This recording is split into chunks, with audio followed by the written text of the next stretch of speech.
Getting this together in Austin. I'm Daniel Ng from Dallas, Texas, and we were in Houston yesterday. We're just doing this Texas Dash. We're just going Dallas, Houston, and Austin. And we couldn't add San Antonio on the trip this time, but next time we'll do that. Really just kind of sharing what we're about, sharing our culture of We Partners Network. It's like a real estate club of entrepreneurs coming together and just really leveraging the platform of what EXP has offered. But at the same time, it allows growth because our goal, Calvin and I, my business partner, we own about 50 shopping centers in DFW, and our goal is to continue to pour into our team so they can continue to invest in real estate. So we do have a syndicating group. We have different people doing different products like RV parks, multifamily, land, retail, industrial, things like that. So I kind of wanted to bring them on here today, just so that each of them can share with you like what they're about, and if you have any questions or wanted to get into that particular sector of the business, they're here to answer questions today. Yeah. So with that, I know it's a networking event, so what we encourage you to do is try to connect with each other. What I wanted to do today is actually having you guys introduce yourself. So I'll pass the mic around, tell us what you and 30-second, 1 minute, just tell us something about yourself and something unique, right? So we kind of understand the audience, because every time we do a engagement of an event, every audience can be different. So it's really about you guys, not really about us as well, because by doing this also gives you the opportunity to kind of share your goals just quickly. So, all right, who's we're gonna? You want me to pass the microphone? Right or left? Let's do this side. All right. Down the middle. Down the middle. We'll go this way. Hi, my name is Roxana Vasquez, and I own a tax business. So I want to I joined real estate just to be able to help my clients. And I'm a new agent. I just got licensed like a month ago. All right. Thank you. Entrepreneur right there, right? Hi, my name is Eric Garcia, and I've been a real estate broker here in Austin, Texas for the board since 1994, and I just wanted to see what EXP had to offer. Welcome. Hello, everybody. I'm Joey Payne. I am team with me from Houston, expanding to Austin. I just got my license about 2 months ago too, so I'm looking to network and learn from y'all. All right. I'm Leonora Castillo, originally from the Philippines, and then went to California for how long? But we've been in Texas for about a year and a half now, and we're enjoying living in Texas and working in Texas. And there's so much opportunities up in Grayson County. If you guys never heard of that, there's a lot of high tech stuff moving up there. They came up from the north of the border, not south of the border, north of the border. It depends if you're Oklahoma. South of Oklahoma, north of Dallas. Michael Hill, been in this business for a long time, only been a realtor for about 7 months. In the commercial side of this, basically mostly in real estate investment and financial management. So I'm excited to be here and learn a whole lot of stuff. Hey everyone, Harold McGee, broker associate with EXP Commercial, and I practice business brokerage only. All right. Idea. Sorry. Okay. Hi, my name is Yanni. Speaking actually, I'm working with investor that looking for rental house and also looking for the lender that can provide my investor. Don't forget to share something unique about yourself. Hello everyone, my name is Tuido. I'm with IBC Mortgage. We offer residential mortgage, we offer lot loan, portfolio, international, and we also offer community home ownership program with 0 down payment. If you want more information, please let me know. Also a sponsor for the day. Thank you for sponsoring us for lunch.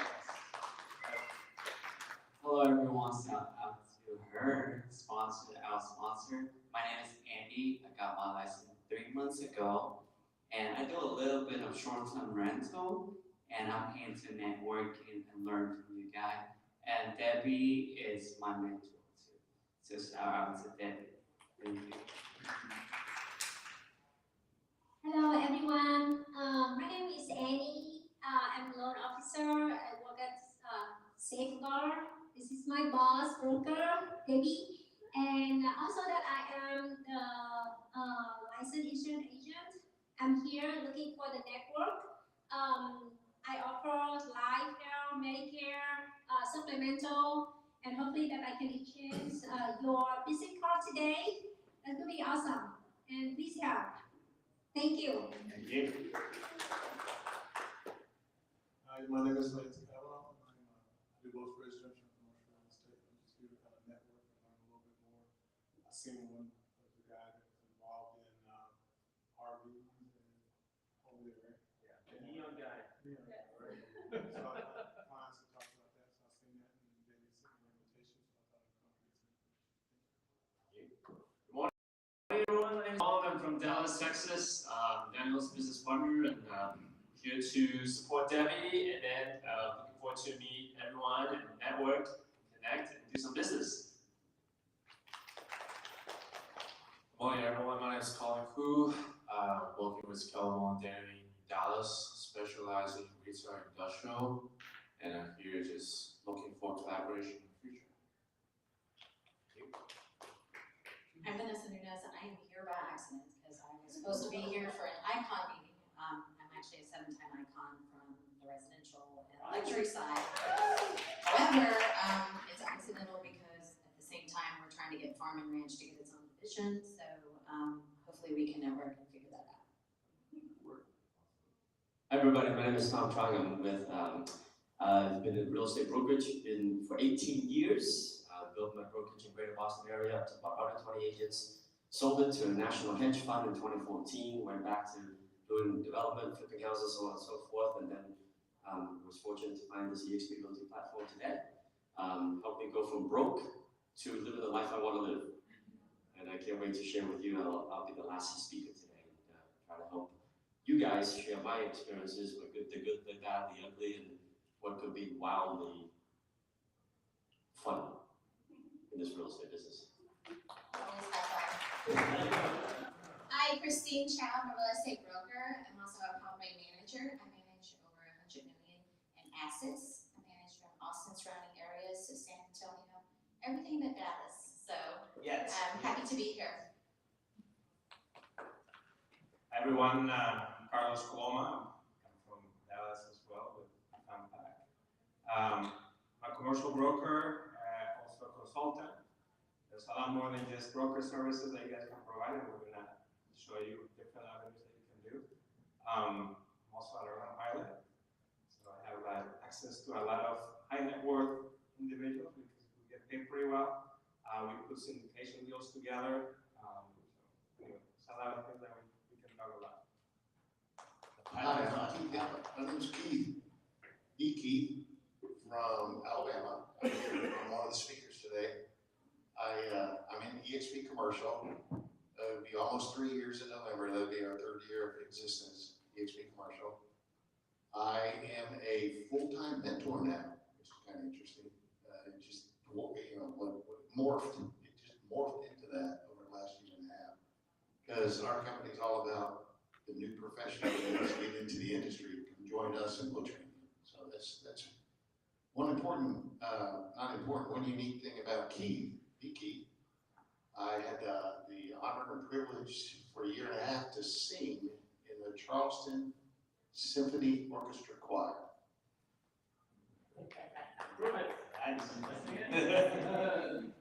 Hi, my name is Denise Vincent. I'm with First American Title. I work with Debbie as well, and we do both residential and commercial. We also have information for buyers and sellers in 24 different languages. So if anyone ever needs any info, please get with me. You can brand it to yourself as well. We also have a multicultural site that has videos in 6 different languages as well. So be happy to share that with you. Josh Cole. I came on the wee bus from Dallas. I do live in Arlington, so right in the cowboy country. I do residential, commercial, farm and ranch, and have been through a lot of occupations. So I used to raise cows, horses, and donkeys and goats. Hi, I'm James Davis. I'm going to be on the hot seat a little bit later. My expertise is in self-storage, mobile home parks, and RV parks. You want to listen to me? I'll tell you, sir. Anyway, I've lived in Austin for 40 plus years, and I've been investing for 40 plus years. Had some ups and downs, but I'm up now. Here's my shirt. Anybody want one of my shirts? That's cool. All right, there you go. And I don't know what's unique about me. I had an RV park. No, self-storage, paid $1 million, it was worth $500,000 after 3 or 4 years because I didn't know what the F I was doing. Now it's worth $5 million. So it's 10x. Big old Hi everyone, I'm Johnny Peters. I'm with just a small company here in Austin called Limestone Development, kind of an aspiring developer. And I'm actually, James, he invited me this morning, so just here to sort of absorb and learn a little bit. So appreciate you all having me. Thanks. Hey everyone, Adam Eldabani, founder of a real estate technology company based here in Austin called Home Builder. We do not build homes, but we build technology to help agents better serve investor clients on the residential side. Great. Alrighty, are we getting ready to start? We got one more. Rick Davis. Hold on, Rick. Rick, how to share. So Rick and I reconnected last year, and why don't you kind of share the story a little bit? So Rick Davis from Studio USA, also an agent, and also came down on the Wii bus as part of the Wii Partners Network. And I was a mortgage guy in a previous life. I've known Daniel for almost 10 years, and we bumped into each other. Actually, he came to my brick and mortar studio with one of his agents, and it just sort of snowballed from there. So we reconnected, and that was the week after Christmas last year. And by February, I had been to 2 or 3 events in the bus, on the road to Austin, moved to EXP. I've been to Orlando, we've been to Naples, Florida. So it's been a few thousand miles, a few hotel rooms, and we are now putting together a brick and mortar studio right close to the B Partners headquarters. So you'll be seeing us live streaming quite a bit. All right, thank you. And Rick is also building out his team of content creators that they will get licensed as well. So start building up their team to provide value. So Calvin and I have been part of the EXP commercial about a little less than 3 years. Keith was the first in the EXP commercial, and then Texas finally got open. If you understand the platform of EXP Realty is a separate company from EXP commercial. We did it that way because one is most commercial practitioners are not part of the MLS. They're not NAR members. People from like CBRE, Marcus and Millichap, larger companies are not part of the MLS system. So we have 2 separate companies, but we still collaborate very well with each other. But when we moved over because of leadership, it wasn't because of the EXP platform, it was really about leadership. So James Wong, our EXP commercial president, is my sponsor into this platform. After about 6 months or so, I think, we got to see the collaboration, we got to see the just the people and the culture, and we realized, wow, we can actually elevate our brokerage business because we had a franchise. I actually ran 2 franchise companies before, and with this platform, it just allowed growth. It took away a lot of barriers. So as investors and just entrepreneurs, we realized that, and we felt like, hey, we can create a real estate club because we're always raising capital, right? We're finding deals off market or not, and we decided let's create a network of entrepreneurs coming together, joining on this platform, but at the same time, it's provide value with each other. So everyone can bring to the table. Everyone shared a little bit, 30 seconds. Everyone can bring something to the table, and that's what we're looking for. We're looking for good partners to come with us because if there's an off-market deal, if James said, hey, I got an off-market deal, one of the big investors backed out for some reason, who wants to come in? I got to close in 15 days. Well, if we have a group already that's ready there, we can create a fund as well. So Calvin can kind of share a little bit more. Oh yeah, absolutely. So when you look at the pictures, you probably see one common theme is like everyone have a big smile. Who doesn't want to make money while having fun, right? I mean, do you guys want to make money and just like, for me, I just want to have fun while closing deals with the people that I enjoy working, right? So this is the environment that, it's been almost 3 years now. So not a single day that I do not want to go to my office. That's what it is. Like even in our office, we make it a fun environment. We are so collaborative, not just like, I know collaboration, this word is like overused like over and over again. People say, oh, we collaborate. But until you really understand the meaning of collaboration, is this a term? Is this a word, right? Like for me, we all really have fun. Like we came down here in what we call a bus because we created our partner network. Daniel bought a big van that can fit like 10 people, and it's pretty cool. It's parked outside. If you drove in, you probably see it. Like a big Amazon truck. I mean, that's what our van. Yeah, it's a soup. It's a pimp my ride.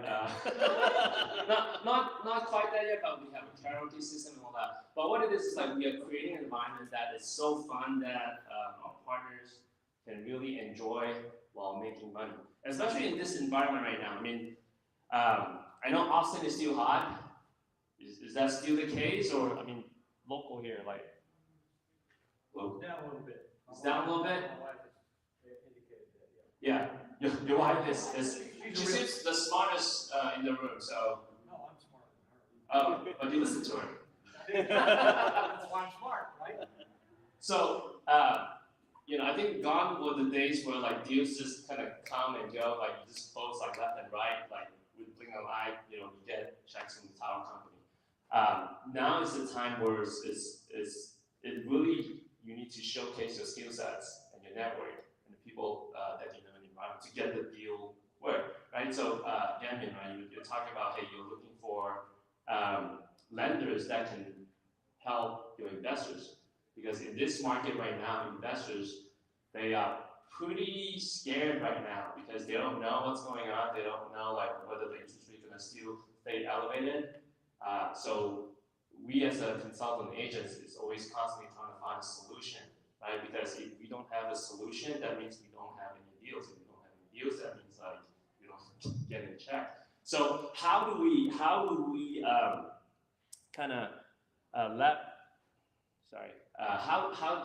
like in this environment, how do we find a way to do deals, right? And the environment that you are in is very important. The network, right? So we always have a saying. What do you always? Well, being in the industry for 23 years, commercial, your network is your net worth, right? Who you hang around with, who you surround yourself with, that is your network. And you need to realize that. So as you continue to grow your career, not just chasing deals, right? You need to surround yourself with the right people. And, until this platform, this really resonated because, we joined different organizations. We, Rotary Club, we're part of the Asian Real Estate Association, NAREP, the Hispanic Association, things like that. You're continue to, be part of things, right? But now when you come together, right, and you really need, then you gotta find the right people to surround yourself with, really. Yeah, so we've been through all that. Like me and Daniel, we partnered up since 2012. So we started as a boutique, independent brokerage to serve kind of like the ego, right? Oh, I own this brokerage, I own my own company. But later on, we realized that hey, that ego doesn't feed the family, right? It doesn't pay the bill. So we went on to, of course, we have agents and all that, and then we went on to purchase a franchise, thinking that will help extend our network, thinking that will help. Okay, that's a solution. But over time, we're still having the same problem with owning a brokerage, running our own shop, constantly battle with agents retention, right? The agent retention is the main thing. It's like, how do we retain agents? I mean, unless we can make them a partners, it's really hard to retain because once you train up the agents, they become your competition, but how do you retain them? So we're always trying to constantly trying to fight that battle. And 3 years ago, we think we found a solution, and we have been enjoying ever since then. But I want you to, because we have a lot of amazing speakers that's coming out, I want you to kind of really, have an open mind and just pay attention to that testimonial. So what we have created, me and Daniel, it's more like a network for partners that everyone come in and add value and help out each other. So we always say like 1 + 1 is not equal to 2, and it could be 3 or 4 or 5. But until you're really immersed in this environment, you truly realize that, oh yeah, man, like there's much more opportunities, much more collaboration. Slides.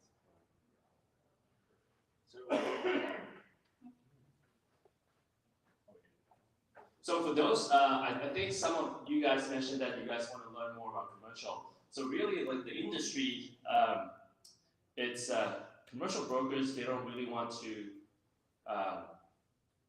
train or coach or unless there's benefit, right? They won't necessarily just like, most of the time they just say, hey, just refer to me, I'll give you your referral fee, and then let me run the deal. They don't really want to, because they feel like, hey, I don't have the, first, they don't have the time.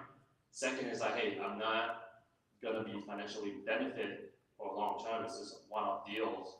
So what we have, EXP Commercial is truly a collaboration platform, and Keith can later on can kind of attest to that. But we have different commercial experts that specialize in different sectors, like industrial, warehouse, RV parks, self-storage, retail, syndication, and all that good stuff, and development too. But all right, we're going to introduce. I was up there earlier, right? And I was all dressed up in that other picture, right? I had a tie on, right? Anyway, I have been in business for 40 plus years. I moved to Austin in 1982, and I bought a property at that time.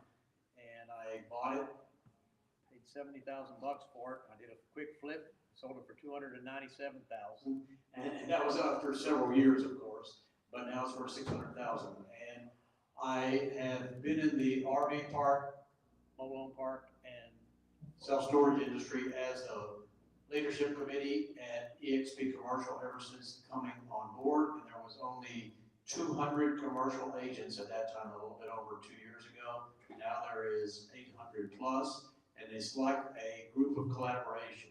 I mean, Calvin calls me up and asks me some questions about RV parks. I gave him the answers he needed to know. It might have taken him a little bit longer than necessary, but I gave him the answers, right? And I believe that RV parks, self-storage, and mobile home parks are recession resistant, if not even recession proof. And my strategy is not to necessarily be an agent on a lot of these properties. I own them. I have self-storage in College Station. I told you a little bit about it, and we'll talk a little bit more about it later on. But it's got 212 doors, and it will be worth $5 million. I'll be all into it for $2.5 million, and that means I'll have $20,000 to $25,000 worth of cash flow. And I know that the only person with $20,000 to $25,000 cash flow is probably Tom Troy. But anyway, so I believe that I was with KW Commercial before, and I was competing against the Austin Southwest office and the Austin Northwest office, and actually against the residential agents that didn't know beans about anything, and they certainly didn't know about a commercial property, right? And I still, if you look at like a market like Rockport, there's not enough activity there for a full-time commercial agent. So I go and look at people from Rockport, agents, I eat them up, find a deal over there, right? So anyway, that's kind of the quick story of myself, but I'll be on the hot seat later, and did I go off? Did I turn off? That's kind of the quick story of myself. No special. I didn't rehearse this, but I'll be on the hot seat later, and I'll be ready to answer any questions you guys have. All right. Up next, we got Carlos. Here. James. Right here. Yeah. Check that. Hot seat. Hot seat. Well, good morning, everyone. So as I said before, I come from Dallas. I'm part of a team with my wife also. We're both commercial brokers. We got started as investors really, and then we started transitioning into brokerage services. And now we do both brokerage and consulting services. We're both CCIMs. That's the highest designation you can get in commercial. The first Hispanic. We're the first couple, right? First Hispanic CCM couple in Texas. Second one in the world. It's a big deal. You know, less than 7% of all commercial brokers hold this designation. Just in this room alone, you have how many CCIMs? 1, 2, 3. Yeah. CCIM. 5. Gotta be soon. 5 plus 1, almost plus 2 actually.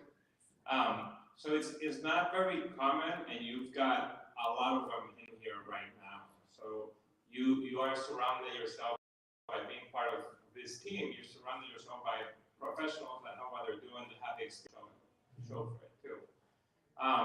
So part of this tour is really about, you know, going beyond brokerage services, right? When you get your real estate license, nobody told you this, but only about 13% of those people that get their license are gonna make it. If we made 37% are gonna fail. That's just the statistics. I'm a numbers guy, okay? What we are trying to do, how we provide something different, is so that we lower the statistic for our team. You know, we want everybody to be successful. So what makes us successful? Well, what makes us different? You know, why don't we provide a different service than what everybody else is providing by adding things of value to our clients, right? So, you know, it'd be really easy for me to have a commercial client that wants to open up a restaurant and ask him, hey, where do you want to open up? And I'll just take you and find you space. Well, that may not be the right space. It may be going out of business.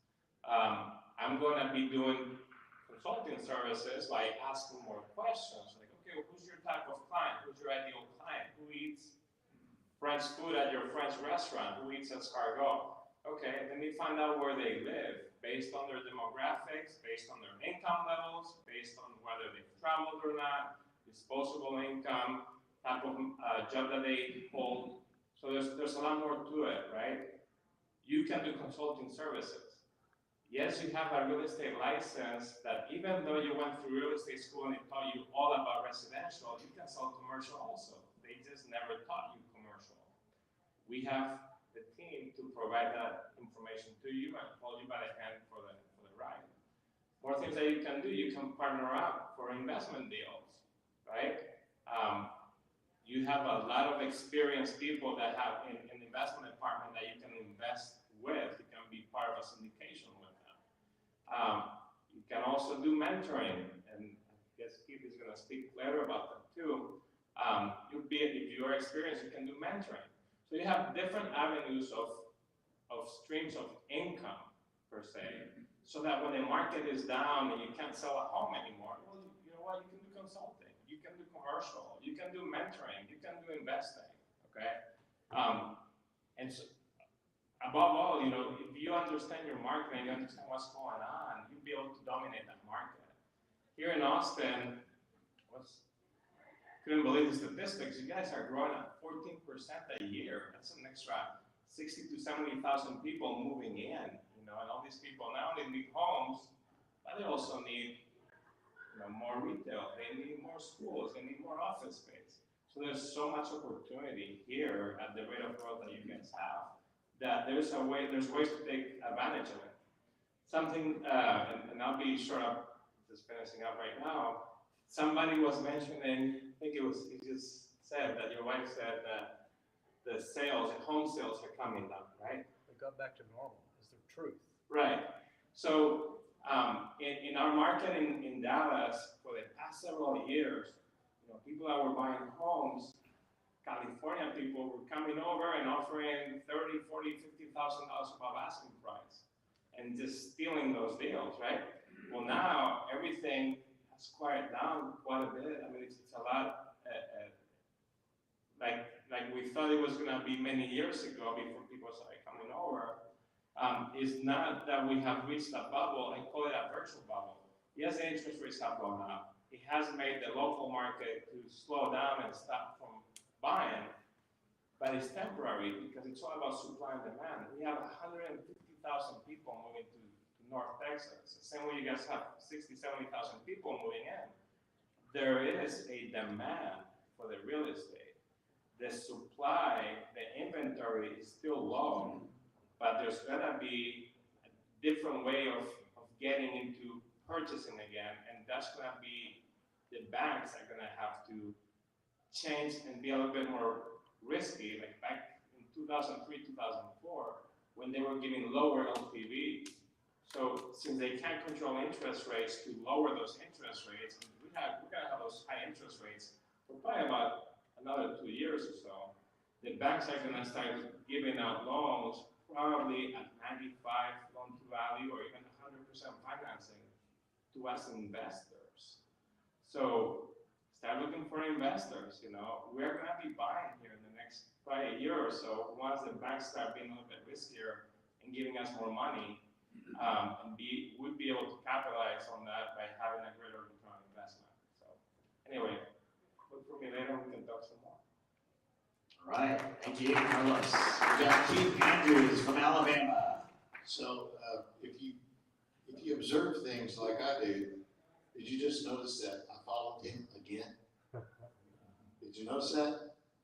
You know why? Because he'll continue to talk if I don't. All right, so I live in Birmingham area. The picture you see was actually current in October last year. In November, I changed my hairstyle. I did. I started cutting it, number 4 on the sides, because it's a lot more manageable. I think it looks better than there. Oh yeah. Yeah, thank you. I agree with you. And then I was about 35 pounds heavier in that picture. I do have a new picture. They just did not put it up there. It is on everything. Everything EXP commercial, my picture's on now. It's correct, I believe. Okay. So the reason I lost the weight was a personal health thing. Are we talking again after this? Yes. Okay. All right. Okay. So some of you said I'm here to network. Some of you said I'm here to collaborate. Some of you said I'd like to learn a little bit more about EXP. Well, when you say that, there's a lot about EXP. There's so many different aspects of EXP. I'm commercial. I'm a mentor, a senior mentor. By default, it happened that way. We started accepting anybody into our business that wanted to learn about commercial back then, 3 years ago, a little less than 3 years ago. If you don't understand the commercial industry, I'll tell it real quick. All the big boys that you know, that you see in the marketplace, I'll say CBRE, JLL, M&M, SBN, Avis and Young, NAI, they're global companies now, or regional or national companies. They don't like the new person. They don't probably have the training set up for the new person. Their mentoring is for their select few they want to bring into the company. They tell the rest of us, go get your experience somewhere else. Go to Calvin and Daniel at their boutique shop, 8 years, 10 years ago. Go to them, come to our franchises that we had 4, 5, and 6 years ago. Go somewhere else and get your experience. Well, the opposite happens at EXP commercial. If you're considering commercial, and you can be in residential all your life, you can be in farm and ranch all your life, you can be in a banker all your life, whatever. When you get your real estate license, you want to be in commercial, you should call EXP first, because we will take you in. We have formalized training, and then we have senior individuals who will mentor you and help you start and become successful. We have business brokerage mentors. Harold's one of those. And he's right here in Austin. And so it exists. That's the first thing that I can say is different. The second thing that's different is the commercial world has brick and mortar. Oh man. For them to walk away from there and not have an office to go to and meet people is crazy. They can't handle that. So you will succeed in our world because you really are an entrepreneur, but you have to get into networking. That means you have to do what you're doing today. You have to physically be in the crowd. You have to. That's what networking is. If you want to succeed in commercial itself, you have to understand relationships. We are not a listed industry. We are a relationship industry that creates that gross national product. We're all about relationships. The deals happen because we know each other. The biggest thing you can do in Austin right now is to get out there and have every commercial broker, every commercial agent in every company know who you are now, if you're with EXP. You should do that if you're with any company. But it's more critical because EXP Commercial has EXP Realty, and they're up to 88, almost 88,000 in 24 countries. They're sending us their clients every day to handle commercial. They're sending Harold their clients to handle business brokerages. That means buy and sell business. Because of that, we have to know you at your local boutique that's doing commercial and say, I forgot your name already, Johnny, right? Yeah, Johnny, I've got this buyer here who's looking for this industrial property. You do that, don't you? Maybe? Okay. You love me because I'm bringing you a buyer. You have the inventory. I don't have the inventory. I've got tons of clients I go to because I haven't had time to make inventory. That's how you succeed. All right? What was the other thing? Oh yeah. The third thing that's different is, oh my gosh, we're on the route of being a global company. The number one thing that stands out when you talk to other commercial brokers globally is how much money they keep in their pocket after a deal. There's a major difference with us. We started at 80-20. You don't do that anywhere else. Especially if you're a brand new person. You might make 25 cents out of every dollar you bring to that brokerage. You might make 35 cents. But if you're there for 10 years, you may be making 50 cents of every dollar. With us, you start out at making 80 cents for every dollar you bring into that broker, which is the EXP Commercial. That's enough, right? Yep. Okay, I'll stop. Anybody else? All right, we got Tom Tron coming up. What am I doing up here? Just gonna share a little bit about yourself again, and we'll have Debbie come up afterwards. Well, good morning, Austin. Nice to see you all. Look at the smiling faces. So Eric, you mentioned in the intro that you came here to find out what this organization is all about, okay? For me, I don't care what the organization's name is, and if Glenn Sanford is watching on live there, our founder, I don't care if it's called EXP, XYZ, ABC, KW, REALAX, Angle Vocals, doesn't matter to me. I'm a broker, I'm an independent contractor, like all of us are in the room, yes, we all work for ourselves, okay? And for me, I've been in business for 18 years. For the first 9 of those years, I built my own brokerage. I went out and bought a franchise in a box, opened up that box, and dove into the franchise and followed the systems, followed everything they told me to do to go faster, to learn from other people's mistakes. As independent business owner and as an entrepreneur, I sort of love to learn from others' mistakes, so it doesn't cost me as much. Does that relate to you guys? That's why you guys come into these meetings. So I did that for 9 years. I built the brokerage from basically myself, one agent, to 120 agents. Between 2005, 2007, I thought it was brilliant to leave the insurance business, to get into the real estate business, because I was making a lot of money. All agents were making a lot of money between 2005 and 2007, if you guys remember. I thought it was brilliant. That wasn't brilliant. It was the rising tides lifts all ships.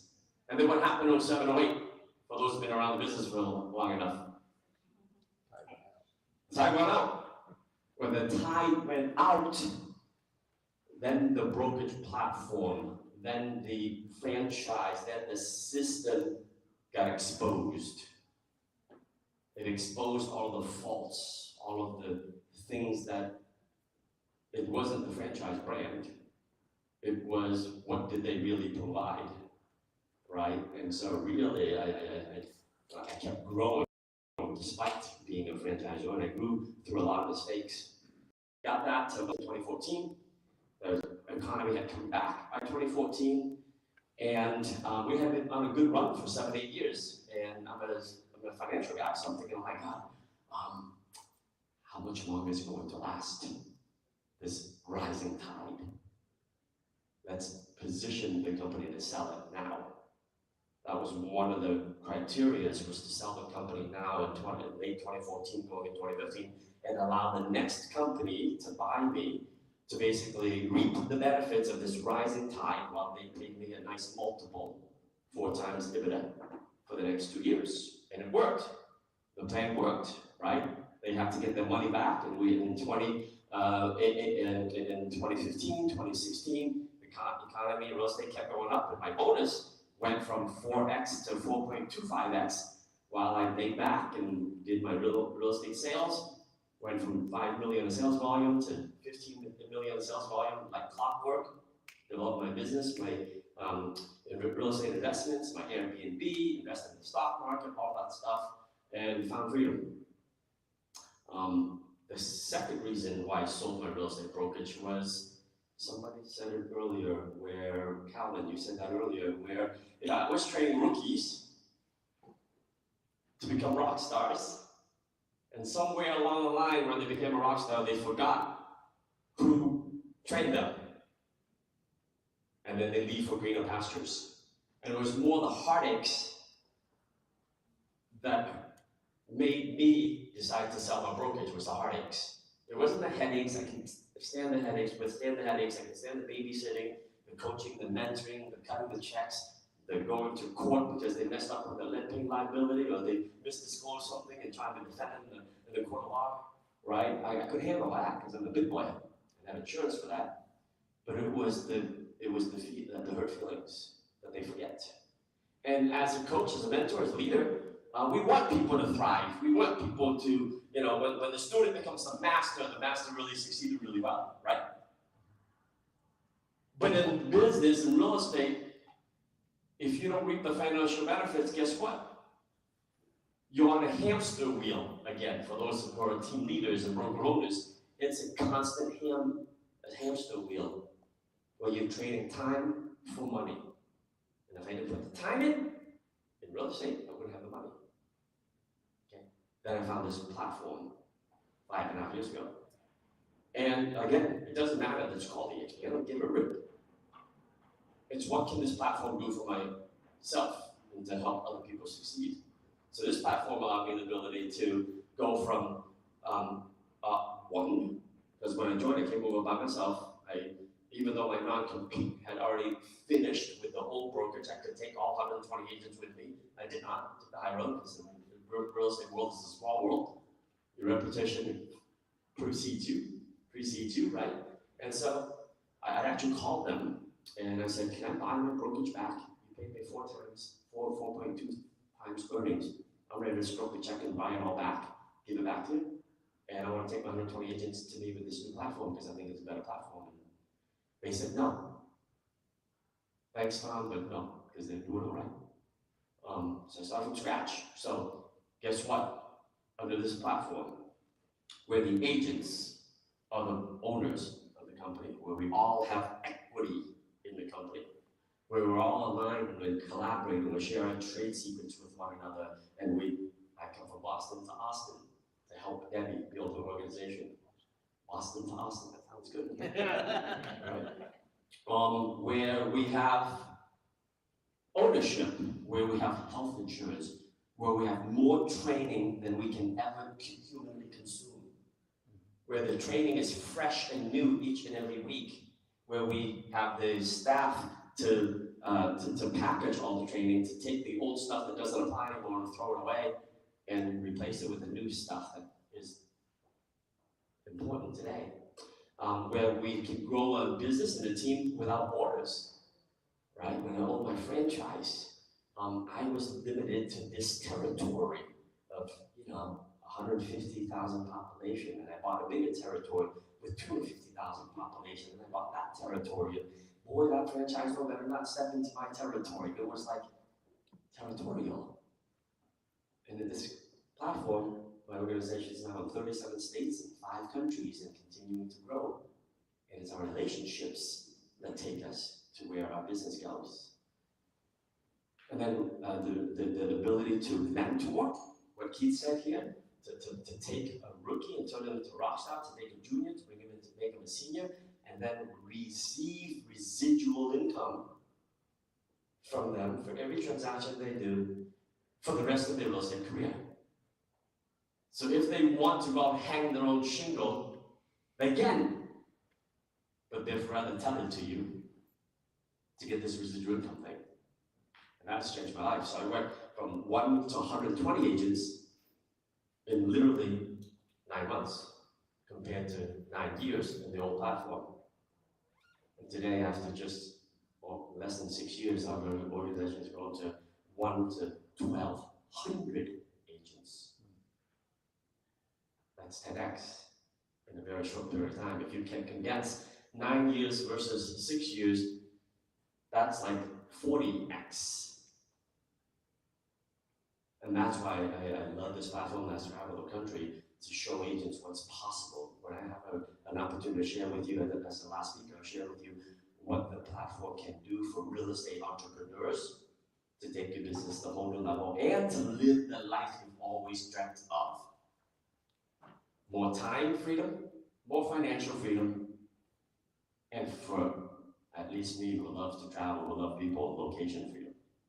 I can work from anywhere around the world, so can you. As long as you have Wi-Fi, you have a smartphone or a computer, you can plug in, you get training, the support, the systems that you need, the collaboration that you want, and unlimited income potential, right? From realty to luxury to global to commercial, and all of our affiliated services are available as additional income streams, right? To take your business beyond where it currently is.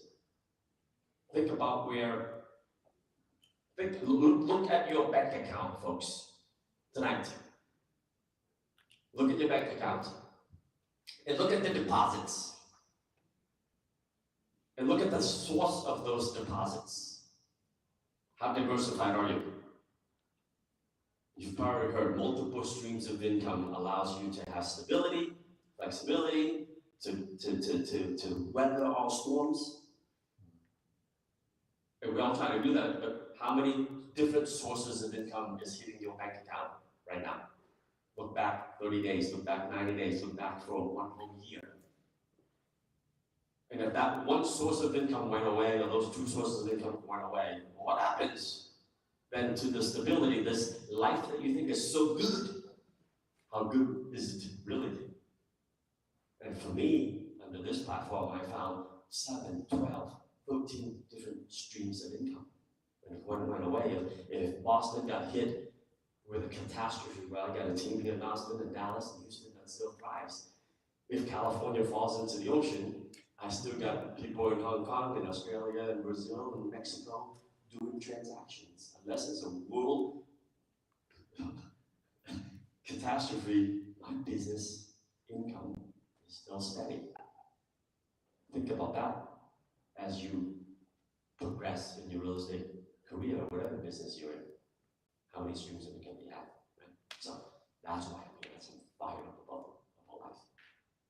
Well, I'm actually fired up because everyone on this panel have a uniqueness, and you guys are all big dog in the house.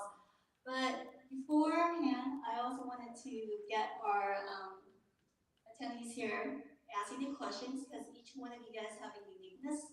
And if anyone have any question for any of these gentlemen, let me know on what their specialties or anything like that is, and I can pass the mic around. Yeah, the goal is to be more interactive than just listening to us just talk. So really, and like I said, every event we go to, the audience is different. So we really want to make it interactive. So if there's a certain thing, because within 1 hour, 2 hours, there's no way you can cover everything. So really wanted to cater towards. Yeah. So go ahead, Eric. So sorry, I forgot your name. Daniel. Daniel. No, not Daniel. Next to Daniel. Calvin. Or okay. Tom? Me? No, in the light green strip. Oh, James. James Davis. James Davis. Sorry, I looked at you, but I forgot. So what made you choose that asset class? Mobile home parks for sites like. Well, again, I've been in business for 40 years, and I went to a self-storage training class that didn't teach me much, but I thought it was cool, and I just studied. You know, the deal is, let me get this scam likely keeps calling me. Scam likely. Anyway, they're cash cows, that's why. And, you know, and the other thing is that mom and pop sell them all, right? You look at a multifamily 50-unit multifamily, it's probably got LLC behind it, right? Actually, I'm looking at a park now, 225-unit RV park. I just got this information an hour and a half ago. It's in Lake Charles. I can pick this property up for $2.5 million, and just the land only value is $3.5 million because a mom and pop owned it. Actually, it's not a mom and pop, but a mom and pop owned it to begin with, but the hedge fund that owns it now doesn't know what they have, right? So it's a very inefficient market. It's not like you got a stock market's got a bid and ask. And actually, the real estate market in general is not super efficient as well, because if Tom's wife gets mad at him and he wants a divorce, he may have to sell something quickly, right? Hopefully that won't happen, because Marissa's a heck of a lot better than you, Tom. Yes, yes. But anyway, so it's very inefficient, and mom and pop's own it. And I will tell you that the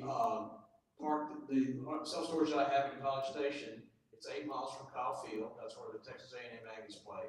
The guy that has the next closest park got bought out by BlackRock.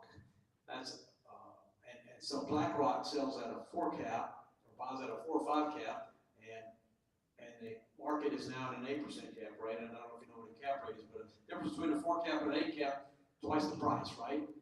Okay, that's kind of my reasoning. If you got any more questions, let me know. Thank you. I have a question. Yeah. Hang on, the phone's ringing. Are you looking for syndication on that property in Lake Charles? Maybe one of us might want to join you on that. You know, I might, absolutely. I have a guy that's the general contractor that we could probably use, you know, $500,000 to $700,000 with. That would be great. So the short answer is yes, and the long answer is hell yes. But well, I need to talk to my partner, the real answer. But yes, I just found this information out after I talked to your cost segregation guy. All right, thank you. Mr. Davis, do you strategically locate? Yes. Do you strategically locate your storage units around colleges? Or do you do that for your certain locations? Yeah, you know, intuitively there is an advantage. The reason I bought my self-storage was because it was supposedly a 10% cap rate, 100% occupied. This was 6 years ago. Well, the guy lied, right?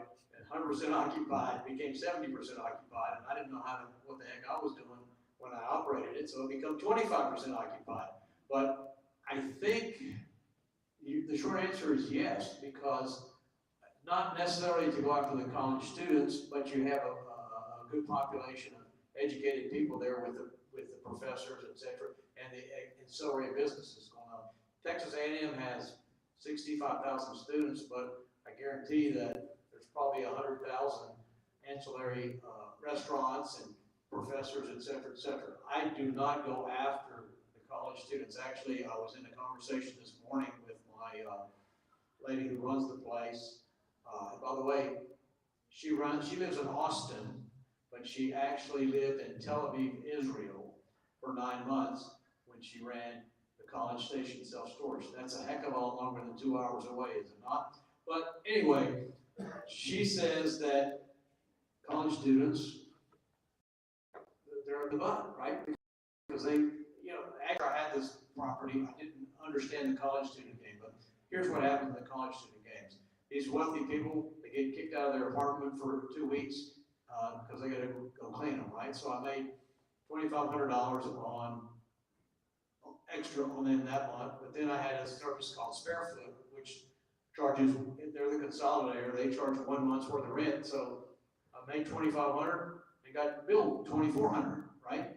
So the short answer is yes, but not for the reason you're asking, not for the specific reason that you are thinking.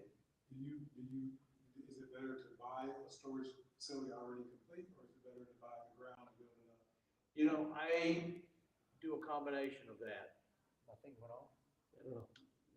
Okay, I do a combination. I do what's called a covered land play, followed by a commercial BRRRR, B-R-R-R-R. If you've ever watched it, listen to Bigger Pockets. Okay, the covered land play is the mortgage is covered by the current expenses, and the commercial BRRRR buy, rehab, rent, refinance, and repeat. I have an extra 3.5 acres on that property. So that's the reason that I was able to go from 1 million to 5.4 million, because I had 3.5 acres that I could develop. And the value, I paid $1 million for it. After I got it straightened up, the value was 1.7 million just on the 1.5 acres that was completed. And then they gave a very, very loose, nice value of 500,000 for the extra 3 acres. So I was valued at 3.2 million. And so I could get a $2.4 million loan. And when everything's said and done, it'll be worth 5 million. I'll be into it for 2.5 million. So I do a combination. If your pockets are deep enough and you got enough money, maybe Daniel Inc. can sweep that syndication. And my pockets don't go as deep as Daniel's. My pockets only go right here, and I prefer to do, again, like the covered land play followed by the commercial BRRRR, because that gives you a much less stringent downtime, right? I mean, I was making $1,000 a month on Wellborn self-storage after I got to 95% occupancy, and I could still be making $1,000 a month. Comprende? Okay. So in terms of the spirit of collaboration, you guys are asking this if you're interested about self-storage and covered storage. So James, I live in Massachusetts, okay? And after hearing him speak and teaching in depth, he's not going to do it today, but when he does that, I sat in the audience just like you, and I'm like, that's really interesting. And it's not just interesting, but here's a partner that I can call on and lean on and leverage his expertise, all the mistakes that he's made, and trust me, he's made plenty. I have. And bring him in our deal. So he's currently helping me vet 2 deals, not even in Massachusetts, but in New York. And we're going through the zoning now. Our agents up there are trying to figure out whether it's zoned properly to do this covered RV parking, blah, blah, blah. And if it works, it's going to be not just a home run, it's going to be like a grand slam. Cool. Well, also, Tom doesn't know about this, but I have a property in Bryan, Texas that he may want to partner with as well. Same kind of concept. It's got 3.2 acres, but only 1.5 is used. Much space for covered RV storage or enclosed RV storage. The other thing that I'm looking at is trucks. Just an 18-wheeler. I was driving to my mother's house, who lives in Pflugerville. I went to Central Commerce Drive. There's 20 trucks parked on the road illegally. If they get hauled off, it's going to cost $500 for the towing fee and another $300 for the ticket. So I charge those guys $200 a month. They're in heaven. So is a storage unit and an RV park, are they good combinations on a piece of property, or is there another combination of businesses that you combine with storage if you have additional land? A storage unit and an RV park would be great, because if you think about it, the population is getting older, right? So let's say you decide you're going to downsize and you got your 4,000 square foot house and you downsize to a 1,000 square foot, that still meets the definition of a tiny home. Then you have some precious junk you have to keep, right?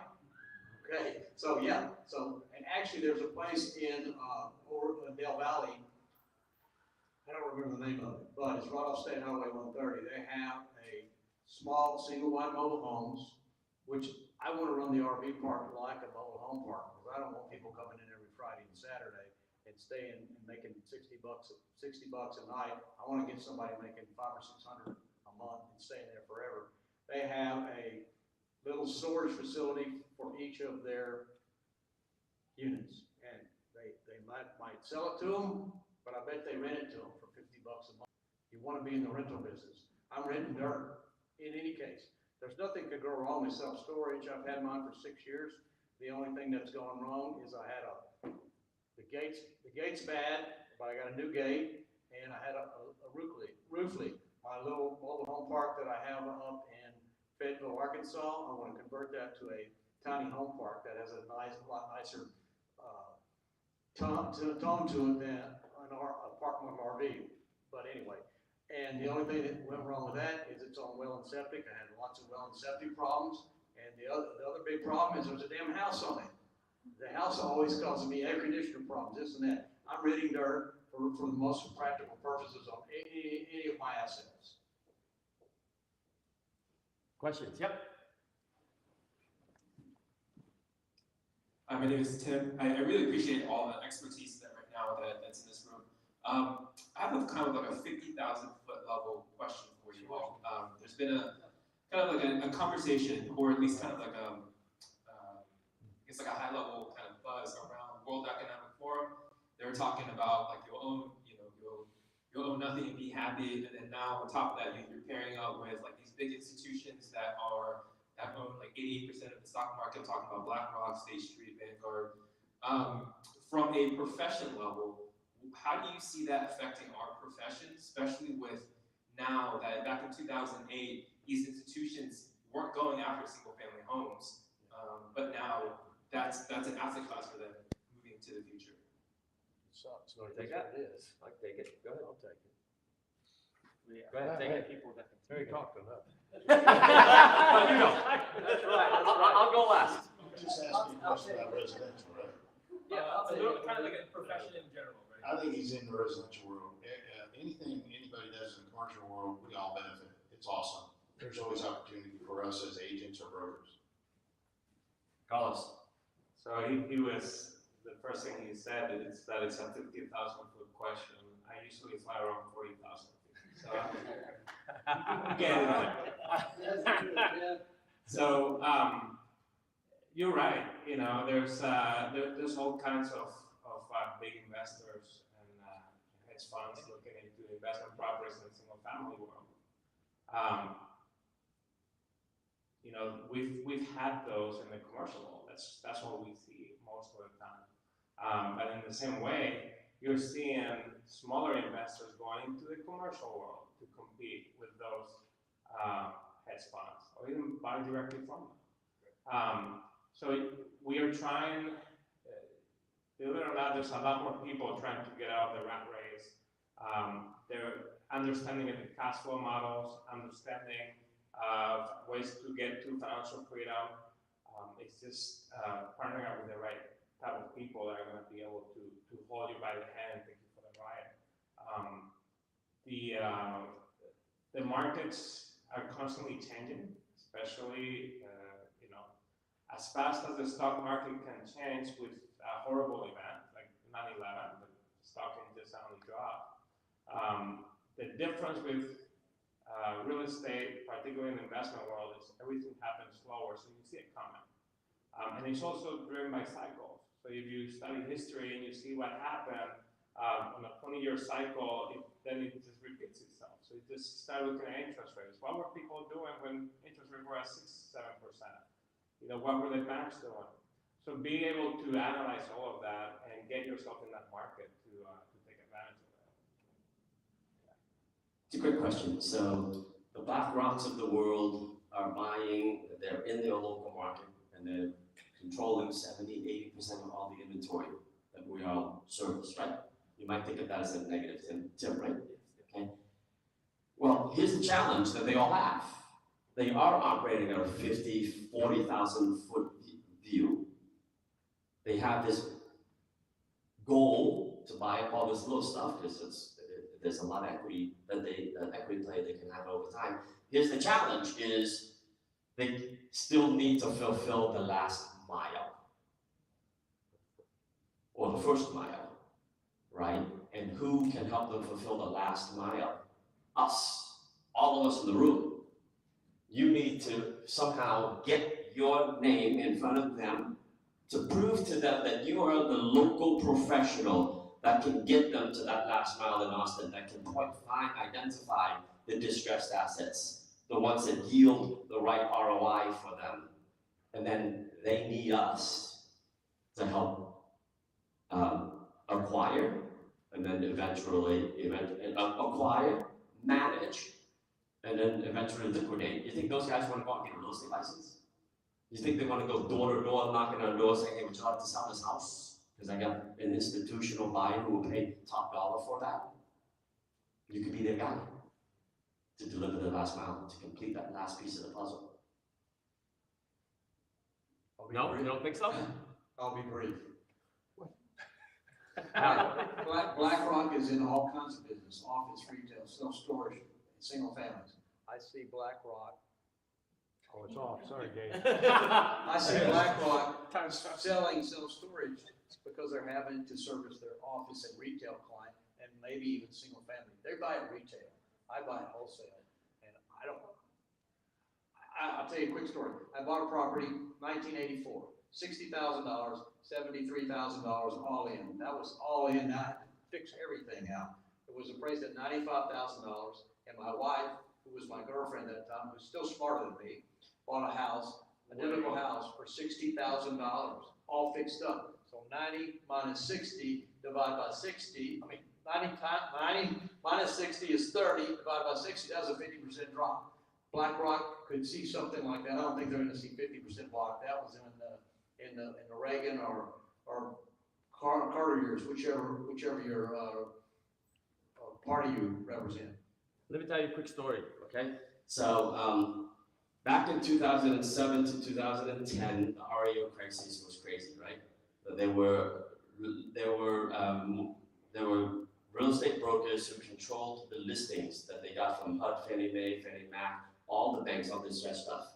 And if you were one of those REO brokers and you would get the listings directly from them, you were sitting on a gold mine because the offers came pouring into you and you earned your selling side of the commission.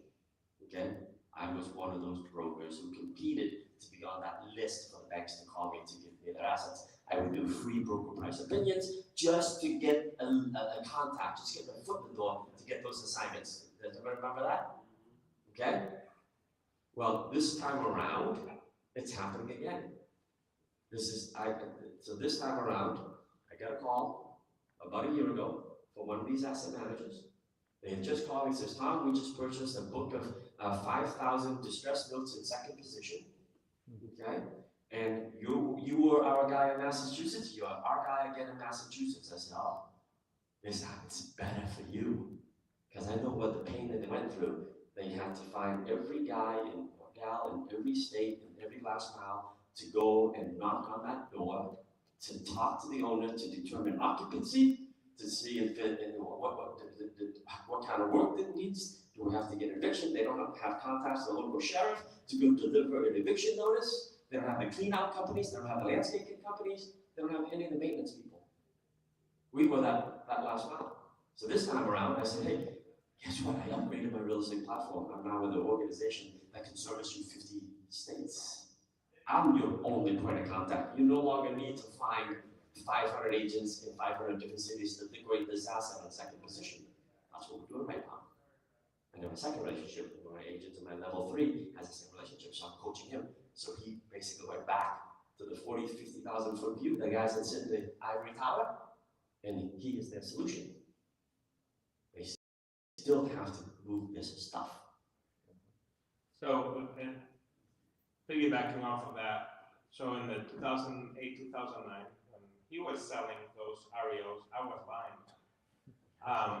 When I was buying those properties, I was buying them and then fixing them up and renting them right back to those people that got foreclosed on. They need a place to live. One thing that created was it created a lot of investors. I was out there when there were hardly any investors buying single family homes. A lot of new investors started popping up. Now they're everywhere to the point that, yes, it has brought up the market price of houses. It's really hard to find those good investments in single family homes. What's happened is now those investors are trying to get into multifamily market, right? Why? Because they want to try commercial, but they want to try commercial in a way that they already know, which is residential commercial, right? Which is in a multifamily. But they still haven't tapped into the true commercial real estate, which is everything else, all the other asset classes as well. But here's what's happening. When we buy commercial property as an investment, we usually have it on a maybe like a 25-year amortization. It's usually a short term, like a 5-year term. They bought these properties at low interest rates, maybe 4 years ago at 4%, right? 3%. 3%. Well, guess what? Their term is coming up due right now. They're going to have to refinance or sell. And refinancing at a higher interest rate where we're at right now is probably about 7.5%, 8%. The numbers are not going to work for their investment. So you're going to have a lot of possible foreclosures in the commercial market, you know?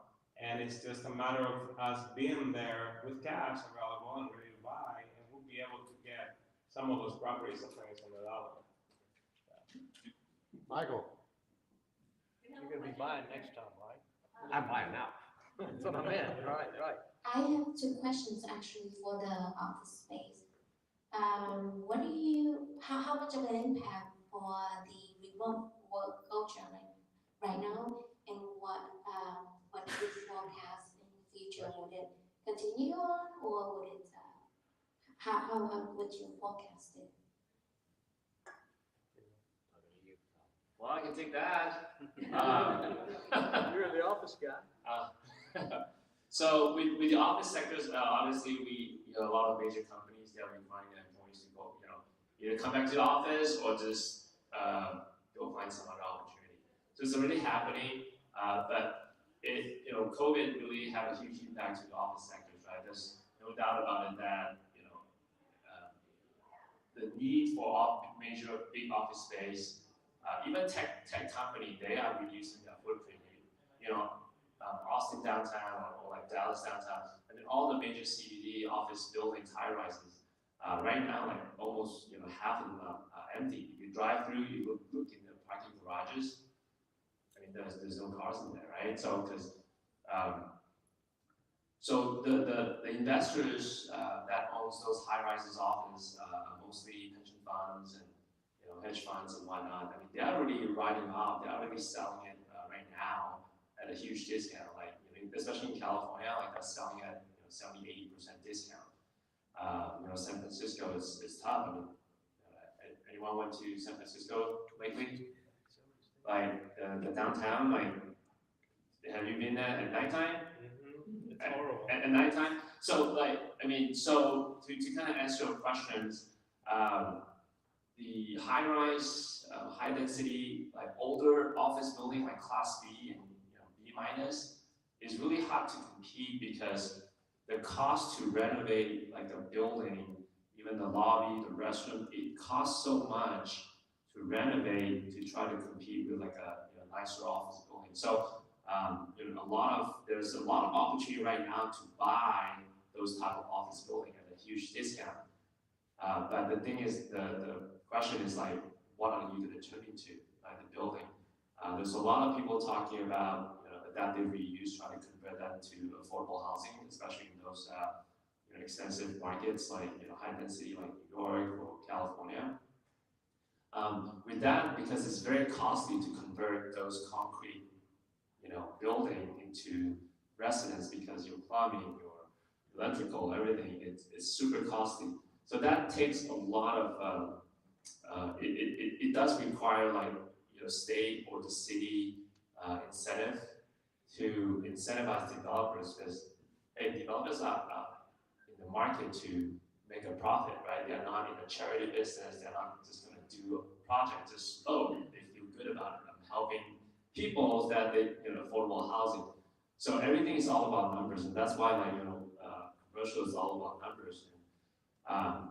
So unless you have a kind of like a strategy to go in to fill in those space, if you do, then you can really make a great return, because right now you can really buy, office building like even at $80 a foot.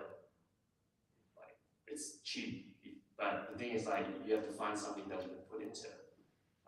Some of the things that I read is some of the buildings that are converting some floor to. Anyone play pickleball here?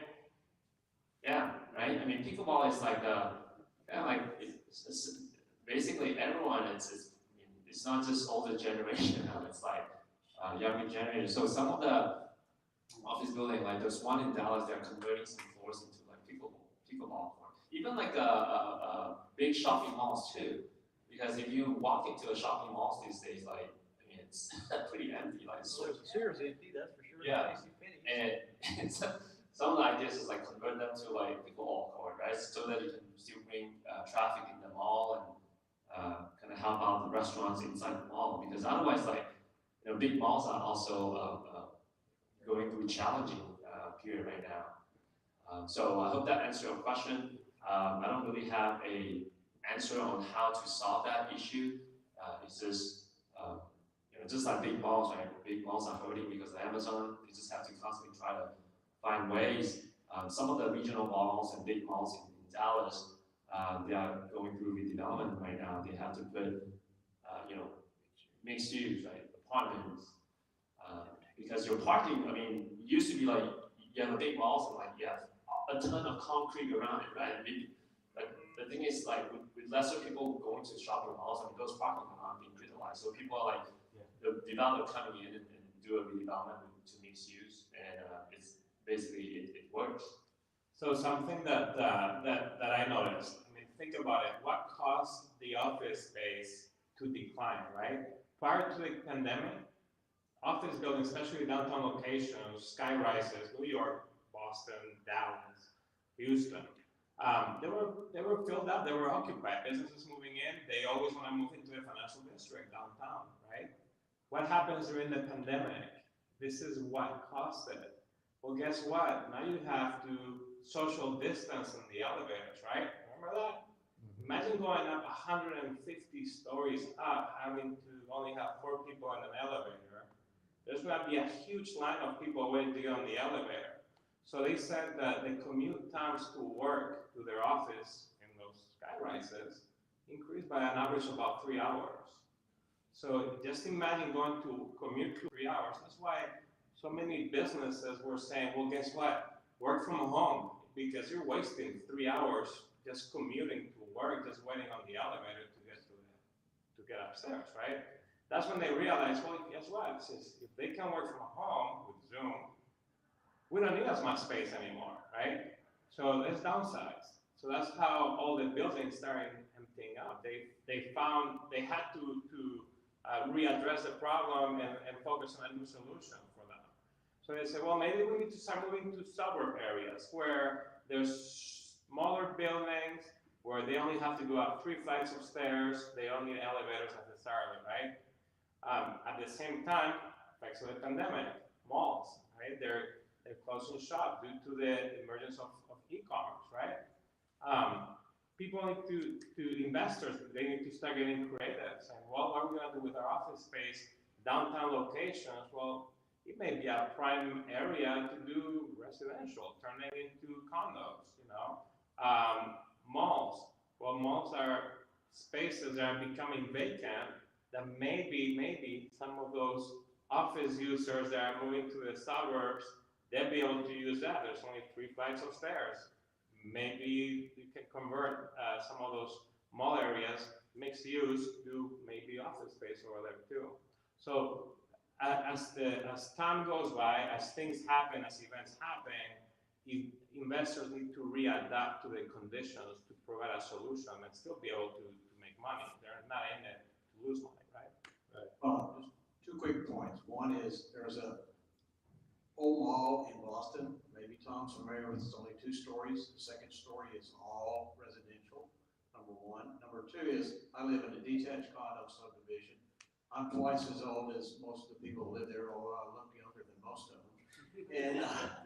And I'm lying again. But anyway, most of these people work downtown, but they figured out, I don't have to drive downtown.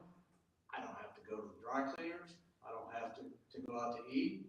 They're saying, hey, I'm at home. I save 2 hours a day. When you say to Johnny, they probably save a couple hours a day just getting there, right? Okay, that's it.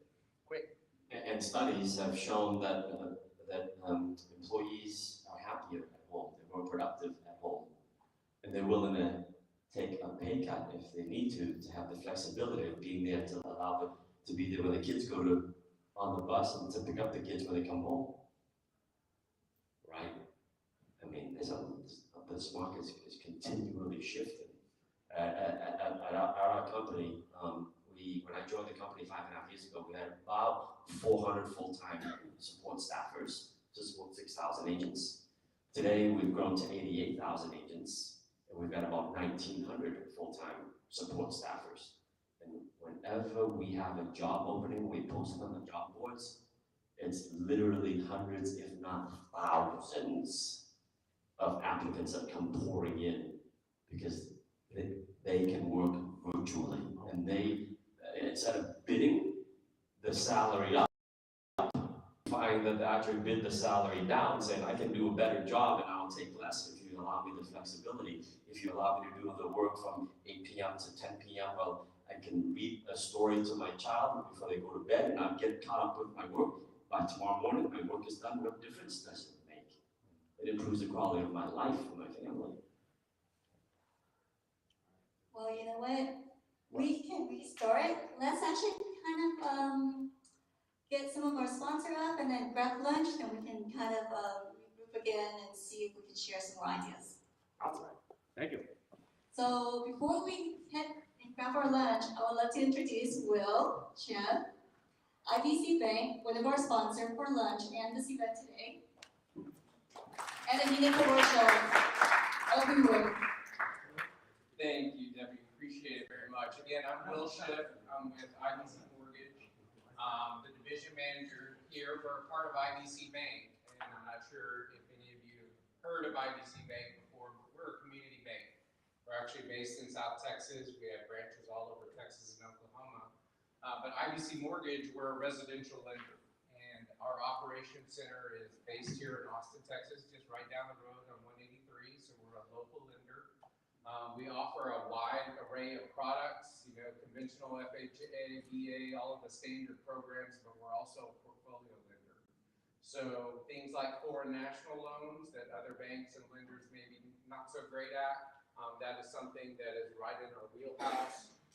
And we also have a standard portfolio loan program for borrowers that can't qualify for a conventional or FHA loan.